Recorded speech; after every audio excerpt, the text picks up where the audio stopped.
আজ যদি আপনি ভারতের রাজস্থান রাজ্যে যান, জয়সালমীর শহর থেকে মাত্র 18 কিলোমিটার দূরে থার মরুভূমির বুকে দাঁড়িয়ে থাকা এক অদ্ভুত গ্রাম দেখবেন। দিনে আলো আছে, কিন্তু রাতে এই গ্রামে যেন নিঃশ্বাস নেয়। লোকেরা বলে এই গ্রামে ঢুকলেই হঠাৎ মনে হয় কেউ যেন দূর থেকে আপনার নাম ধরে ডাকছে। ঘাড় ঘুরিয়ে তাকালেই পেছনে থাকে শুধু শূন্যতা। আজ কুলধারা সম্পূর্ণ জনশূন্য, কিন্তু অবাক করার বিষয় হলো এই গ্রাম এক রাতের মধ্যেই পুরোপুরি খালি হয়ে গিয়েছিল।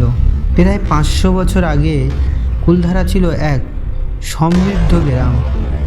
এখানে থাকতো পালিওয়াল ব্রাহ্মণরা, যারা মরুভূমির মাঝেও জল ধরে রাখার কৌশল জানত। সব কিছুই ঠিকঠাক চলছিল, যতক্ষণ না ক্ষমতা আর লোভ ঢুকে পড়ল।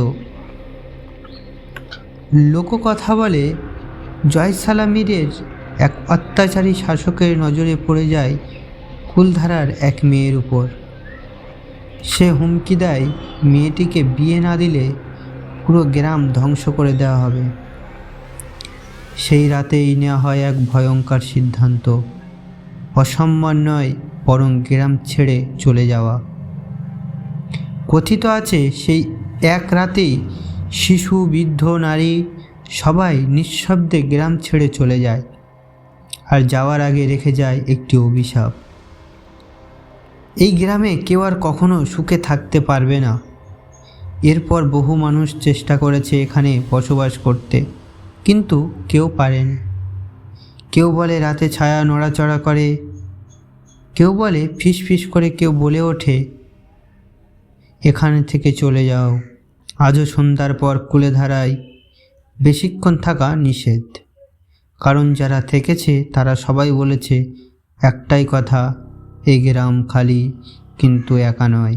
হয়তো কুলধারা শুধু ইতিহাস, অথবা হয়তো সেই রাতের মানুষগুলো আজও এখানেই আছে। আর তাই যদি কোনো দিন রাজস্থানের মরুভূমিতে যান আর দূর থেকে কেউ আপনার নাম ধরে ডাকে, পেছনে ফিরে তাকাবেন না, কারণ আপনি তখন কুলধারার খুব কাছেই আছেন। এই পৃথিবীতে এমন আরও অনেক জায়গা আছে যেগুলো আজও প্রশ্ন করে কিন্তু উত্তর দেয় না। যদি আপনি এমন রহস্যময়, ভৌতিক আর অবাক করা ঘটনাগুলো জানতে চান, তাহলে এখনই চ্যানেলটি সাবস্ক্রাইব করুন, কারণ পরের রহস্যটা হয়তো আপনার খুব কাছেরই কোনো জায়গা।